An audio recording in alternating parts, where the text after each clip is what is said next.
영상을 시청 및 청취해주시는 모든 분들 안녕하십니까? 오늘 구절은요, 잠언 28장 19절에서 20절입니다.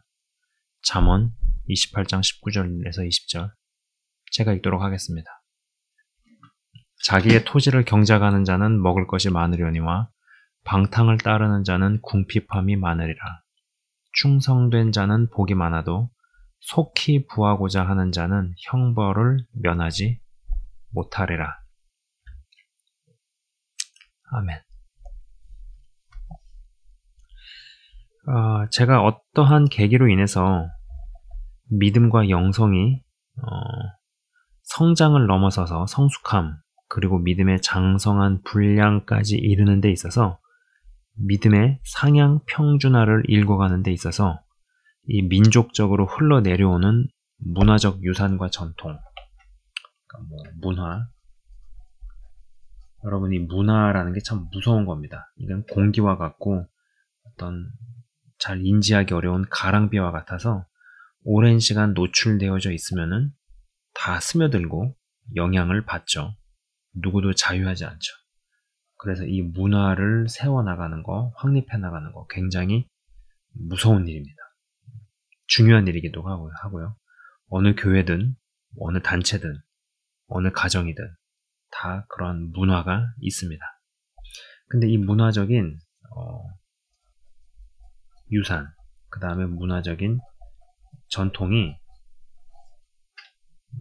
굉장히 성경적이고 신앙을 받아들이고 믿음이 자라는데 도움이 되는 어떠한 그러한 요소로 작용을 하면은 참 좋겠지만 문화적 유산과 전통이 발목을 잡는다는 생각을 참 많이 하게 된다라는 것이죠.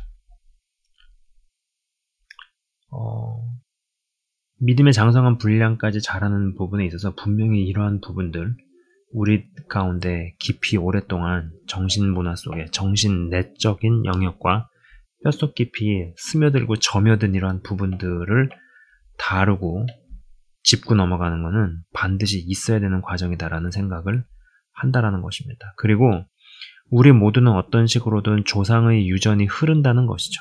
이게 예수님을 믿게 된 이후로도 내면에 혹은 심령에 거미줄처럼 조직되어 버린 부분들이 있구나 싶은 생각을 많이 하게 됩니다. 우선 아까 읽어드린 부분에서 자기의 토지를 경작하는 자라는 대목을 눈여겨봅니다. 저는 하나님께서 각각의 사람에게 어떤 분복을 주셨다고 믿습니다. 그리고 그 사람만이 할 수 있는 고유한 기능을 주셨다고 믿습니다. 이게 사람마다 다 다릅니다. 헌데 우리가 충분히 익숙한 이 공교육은 몇 가지 기준들에서만 사람을 평가하죠. 심지어 신앙에 있다 하는 사람들도 그것을 지극히 당연하게 받아들이고 성경적으로 바르지 않다는 생각 자체를 안 하기도 합니다. 자, 어떤 사람이 있습니다. 초등학교도 안 나왔습니다. 그런데 집을 짓고 개 보수를 해서 다른 이에게 파는데 굉장한 재주를 나타냅니다. 대학도 안 나온 사람이 무슨 일을 제대로 하겠어? 라면서 우습게 보고 초등학교도 안 나온 사람이 하던 일을 빼앗아 자신이 합니다. 결국 망치고 맙니다. 중학교 동창회를 다녀옵니다. 다녀오고 나서 자신보다 훨씬 못하다고 생각했던 동창이 분위기를 주도하고 모든 비용을 지불하는 모습에 배알이 뒤틀리고 화가 납니다. 이러한 일들은 실제로 현실에서 많이 있는 일들이죠. 에너지가 외부로 향할수록 내부로 가는 에너지가 없습니다. 다른 이들의 장점이 너무 커 보이니 자신의 장점은 그저 그런 것으로 알고 별거 아닌 줄 압니다. 성적이 좋은 아이에게 열등감을 갖고 있었던 아이는 그 공부 잘하는 친구가 부럽기만 합니다. 그러나 성적이 좋은 아이는 공부는 못해도 엄마 손에 이끌려 슈퍼마켓에 가는 그 모습을 부러워합니다. 성적이 좋아도 부모가 관심도 기울이지 않기 때문입니다. 그리고 어떠한 열등감이 올라옵니다. 여러분, 열등감이 올라오는 포인트와 요소는 다 달라요. 인간의 마음을 밭으로 비유합니다. 내 마음밭을 제대로 경작만 해도 먹을 것이 많습니다. 실제로 그렇습니다. 그리고 속히 부자가 되려고 하지만 않아도 시간이 어느 정도 지나서 중년, 노년에 이르기만 해도 상당히 부유해집니다. 물론 그 부유함이라는 것의 기준이 사람마다 다를 수 있다는 것은 인정합니다만 적어도 무언가 함에 있어서 어떠한 일을 벌림에 있어서 재정이 큰 스트레스를 주지 않는 범위까지는 다 도달할 수 있다는 것이죠. 어차피 어마어마한 부자가 우리가 뭐 되려고 하는 것도 아니고 어마어마한 부자는요. 하늘이 내는 겁니다. 사람들이 들으면 다 아는 부자는 단순히 애쓰고 노력한다고 되는 것은 아니라고 봅니다. 그리고 그러한 부자가 되어본들 말 못할 고민들과 책임들만 따릅니다. 책임감과 스트레스가 짓누릅니다. 망하기라도 하면 절대로 본인만 망하고 끝나지 않습니다. 구조가 절대로 그렇지 않다라는 것이죠. 그리고 그러한 사람들도 심지어 그러한 어떤 하늘이 내는 부자 같은 그러한 사람들도 얼마든지 열등감이 있고 아픈 데가 있습니다. 저는 꾸준한 소득원이 있기만 하다라는 전제하에 속히 부자가 되려고 하지만 않는다면 하늘이 내는 부자까지는 되지 않더라도 여러 영역에서 진짜 건강하고 부유한 사람은 누구든지 될 수 있고 또 되는 방향으로 가는 것이 건강한 것이 아닌가 싶습니다. 큰 돈을 벌었지만 모든 이가 손가락질을 하든지 큰 돈은 벌었는데 건강은 회복이 불가능할 정도로 망가졌던지 혹은 큰 돈은 만지는데 지옥이 확정이라면 이 모든 게 무슨 소용일까 싶은 거죠. 방탕을 따르는 자는 궁핍함이 많으리라는 구절을 생각해 봅니다. 사람은 다른 이의 것이 커 보이고 대단하게만 생각하면 자기 자신의 어떠한 것은 아무것도 아닌 줄 알게 됩니다. 어떤 아버지는 사업으로 큰 돈은 벌어도 아들이랑 목욕탕 한번 같이 간 적이 없습니다. 또 다른 아버지는 아들과 목욕탕도 같이 가서 등도 밀고 끝나고 밖에서 밥도 아들하고 먹고 돌아옵니다. 그러면서 사업으로 큰 돈을 버는 아무개를 부러워하고 대단하게 생각합니다. 참 어이가 없습니다. 아들과 시간을 같이 하는 것은 아무것도 아니고 자신은 사업으로 저런 돈을 못 만지니 주눅이 듭니다. 헌데 사업으로 큰 돈을 만지는 사람이 뭔가 잘 안 될 때 어떤 상황을 맞이해서 넘기고 살아남는지에 대한 이해가 없습니다. 들어도 이해를 못하고 또 들어도 흘려듣습니다. 돈이 안 돌 때는 돈을 빌리러 다니고 사채도 기웃거립니다. 예전에 부동산으로 성공한 분에게서 빚쟁이 한 자리에서 50명 만나봤느냐는 이야기를 들었습니다.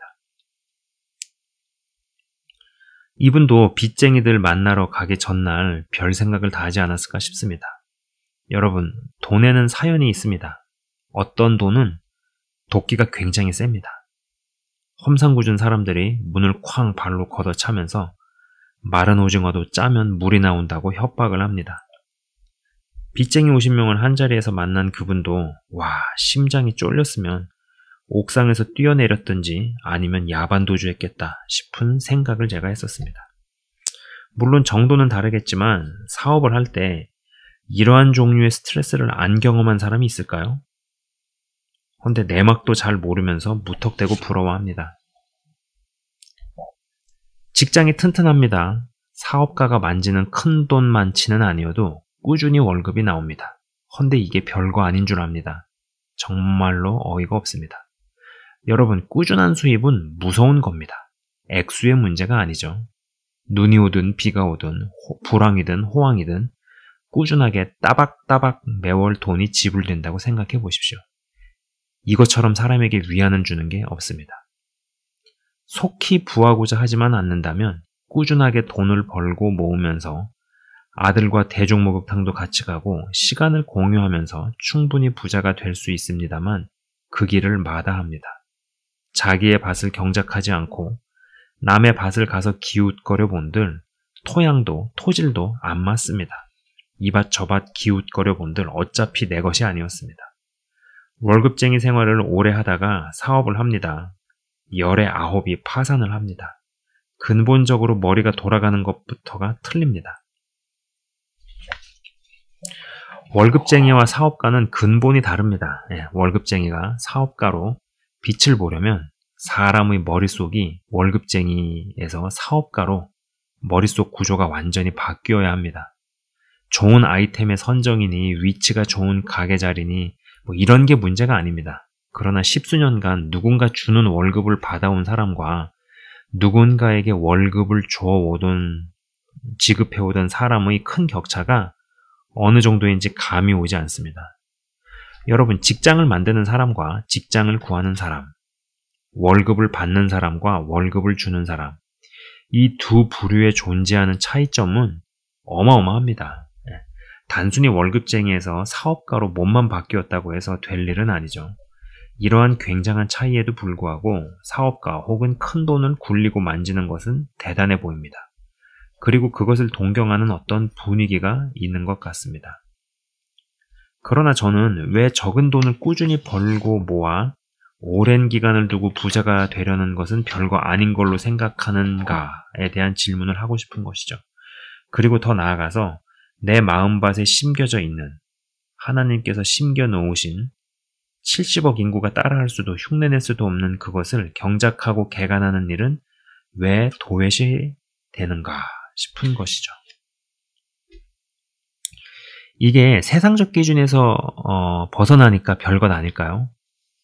여러분, 어떤 이가 진짜로 70억 인구가 따라할 수 없는 것을 독자적으로 경작하고 개간해서 펼쳐내면 설령 그것이 어떠한 일이 됐든 공교육의 기준상에서 해당하지 않는 일이라 하더라도 정말로 먹고 사는데 지장이 많을까요?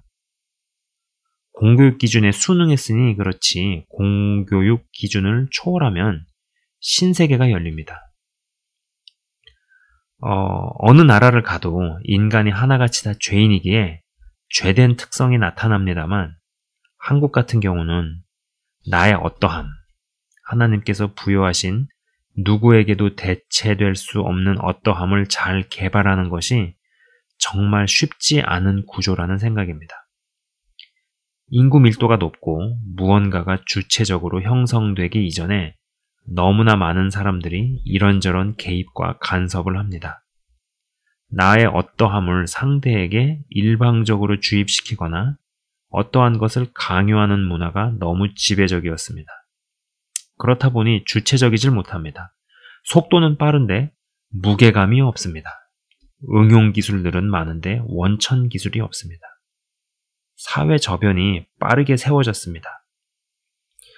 6.25 전쟁 이후에 짧은 시간에 걸쳐 이만큼 이루고 사는 나라가 없습니다. 진짜 대단하고 이것은 분명 하나님의 축복입니다. 그 말 외에는 설명되지가 않습니다. 기업인들이 뼈를 갈아가며 일했다고 합니다. 그렇게 분석을 하고 이야기를 합니다만 헌데 다른 나라 기업인들은 자빠져 있었던 게 아닙니다. 아는 사람들은 압니다. 노력이 중요하나 노력만 가지고 되지 않고 승부를 가르는 1, 2%의 차이는 어떻게 설명할 방법이 없습니다. 그것은 이제 불신자는 운이라 그러고 믿음이 있는 예수를 믿는 우리는 그것을 은혜라고 얘기하죠. 신앙도 그러한 것 같습니다. 속도는 빠른데 무게감이 없습니다. 빨리빨리라는 말이 신앙에도 유입된 것 같습니다. 어떤 프로그램이나 책이 히트를 치면 교계에 바로 유입이 됩니다. 헌데 무언가 연글지를 않습니다. 많은 시행착오들을 겪습니다. 그 많은 프로그램과 훈련과 서적을 읽었는데 왜 나는 근본적으로 바뀌질 않는가? 라는 질문을 마침내 하기 시작합니다만 체면이 앞서고 창피한 생각에 말도 못합니다. 이것이 목회자나 사역자에 해당한다면 그나마 양심적인 사람은 소갈이라도 하겠지만 그 양심마저 무뎌진 사람들은 오랜 시간을 거치면서 어떠한 꾼으로 변질해 가기도 한다라는 것이죠. 저는 이 속히 부하고자 하는 자는 이라는 이 대목이 단순히 재정뿐만 아니라 우리의 삶에도 신앙에도 접목된다고 봅니다. 그리고 여러 영역에서 이것은 접목이 된다고 봅니다. 모세처럼 시간이 걸리지 않았으면 좋겠습니다만 모세보다 더 고집을 부리고 무언가 갈리지 않는다면 모세보다 더 시간이 걸려야 함이 맞습니다. 우리는 무언가 빨리 되었으면 좋겠습니다. 안 그래도 기질적으로 빨리빨리가 올라옵니다. 빨리 무언가 되지 않으면 불안합니다.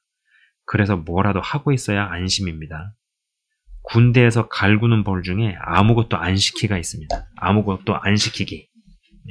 뭐든지 다 열애를 시키는 거죠. 이거 경험해보면 굉장히 힘든 겁니다, 이게. 마찬가지로 나만 뒤처져 있는 것 같은 생각이 올라오면 아주 견디기 어렵습니다.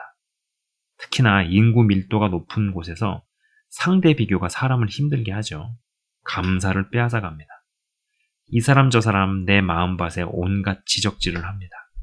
길바닥 심리처럼 되어지니 말씀이 떨어지기가 무섭게 새가 와서 먹어버립니다. 여러분의 토지를 경작할 수 있었으면 좋겠습니다. 여러분만의 토지, 여러분 안에 그 토지의 토양과 토질, 다른 데 가면은 그건 또 다른 토양과 토질이죠. 다른 이들의 토지를 보면서 기웃거려봐야 소득이 없습니다. 그리고 내가 너 생각해서 하는 말이라는 미명하에 나의 고유 가치를 흔드는 사람을 걸러내면서 70억 인구가 대체할 수 없는 것을 경작하고 그 경작에 성공하셨으면 좋겠습니다. 이 일이 이루어지면은 먹을 것이 많아진다는 것이죠. 그러나 그 일이 되어지려면 느리게 늦게 가야 할 것이라고 봅니다. 우리의 인생을 시간을 들여서 빚어주시는 하나님을 찬양합니다. 자, 오늘은 어떤 기질적 연약함, 문화적 약점 이러한 부분에서 어떤 빨리 무언가 되려고 하는 것, 빨리 무언가를 만들고 빨리 무언가 가야 하고 무언가 앞서가야 한다라는 이런 부분들, 약간은 비교 경쟁 심리가 더 같이 맞물려 돌아가서 이렇게 빨리 무언가 되어야 된다라는 것이 사회 저변에 많이 있죠. 속히 부하고자 하는 그런 경향성이 많게 되면 항상 무리수를 두고 욕심에 끌려다니는데 그것이 단순히 재정에만 연결되어 있지는 않다. 우리 신앙에도 그리고 어떠한 여러 사회 여러 영역에 있어서 빨리빨리의 문화가 만들어내는 어떠한 폐해, 문제점들 잘 생각해 보셨으면 좋겠습니다. 우리가 그런 것들을 많이 경험을 하죠. 그리고 많이 보죠. 자, 제가 잠깐 기도하고 마치도록 하겠습니다. 하나님 아버지 감사합니다. 자기의 토지를 경작하는 자는 먹을 것이 많으려니와 이러한 대목을 생각해 봅니다. 그리고 속히 부하고자 하는 자는 형벌을 면하지 못하리라. 하나님 아버지, 하나님께서 누구도 대체할 수 없는 내 마음밭에 나만의 토지, 나만의 토질과 토양 허락하셨습니다. 그러나 우리는 에너지가 외부로 향해서 나에게 없는 것이 커 보이고 나에게 이미 주어진 것은 별거 아닌 줄 압니다. 그러나 정말로 나의 토지를 개간을 해서 거기서 열매를 맺어내게 되어지고 하나님께서 부여하시고 심기어 주신 것을 정말로 잘 개간을 하고 개발을 해서 열매를 맺게 되어질 때 70억 인구가 대체할 수 없는 그 어떤 것을 꽃피우게 될 때 정말 그렇게 되면 먹을 것이 많아지고 풍성해지는 삶을 우리가 향유할 수 있으리라 확신을 합니다. 그리고 우리가 더디게 가더라도 무언가 꾸준하게 우직하게 행하면서 나아갈 수 있는 자들이 되게 하여 주옵소서. 인생이 해 아래 사는 모든 인생이 그렇게 보이고 그럴싸해 보여도 각자의 고민이 있고 올라가면 올라가는 대로 수입이 많으면 많아지는 대로 또 다른 고민이 있고 그리고 어깨에 짊어지는 무게, 짐의 무게가 무거워집니다. 그러한 가운데서 정말로 하나님과 잘 동행하면서 확장이 되고 더 많은 무게들이 많아진다 하더라도 능히 감당하며 기쁨으로 짊어질 수 있는 역량과 마음을 허락해 주시고 하나님께서 주시는 복은 근심을 겸하여 주지 않는다 하셨사오니 영상을 시청 및 청취하시는 분들이 무언가를 이뤄감에 있어서 더디 느리게 가더라도 확고하게 그리고 꾸준하게 기복이 없이 변모되어질 수 있도록 인도하여 주시옵소서. 시간을 두고 공을 들여서 하나님의 사람으로 만드시고 변모시키시며 빠진 고운 가루와 같이 마침내 만들어 가시는 하나님의 손길을 찬양합니다. 홀로 영광 받으시기에 합당하신 주님. 영상을 시청 및 청취하시는 모든 분들이 천천히 가는 것 같고 느리게 가는 것 같지만 흔들림이 없고 쉬지 아니하고 그리고 확실하게 말뚝을 박아가면서 기본을 다지며 흔들리거나 휘둘리지 아니하고 굳건하고 강건한 단단한 믿음의 사람으로 하나씩 하나씩 변모되게 하시고 주의 일을 성취시켜 주시옵소서. 감사합니다, 주님. 모든 청취하시는 분들을 주의 이름으로 축복하며 기도합니다. 예수 그리스도의 이름으로 기도드리옵나이다. 아멘. 예, 지금까지 시청 및 청취해 주셔서 대단히 감사합니다.